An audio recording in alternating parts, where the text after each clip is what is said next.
یہ کیا ہے؟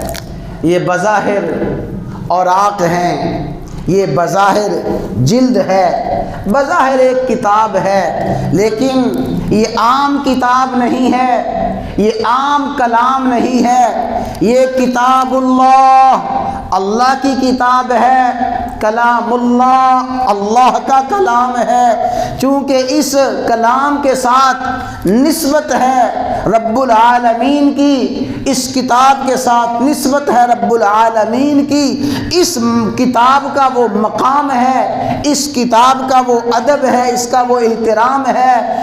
دنیا کی کسی کتاب کے لیے شرط نہیں ہے، اس کے لیے شرط ہے لا یمسہ الا المطہرون، پاک ہو جاؤ، پہلے طہارت حاصل کرو، پھر اس کو ہاتھ لگاؤ۔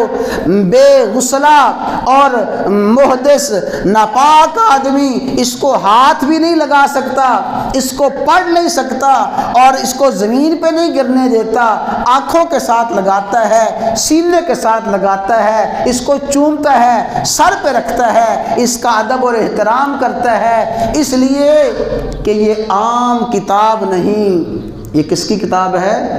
اللہ کی کتاب ہے، یہ عام کلام نہیں، یہ کلام اللہ کا کلام ہے۔ تو جس چیز کے ساتھ اللہ تبارک و تعالیٰ کی نسبت ہو گئی ہے، اللہ تبارک و تعالیٰ نے اس چیز کو بلند و بالا کر دیا ہے۔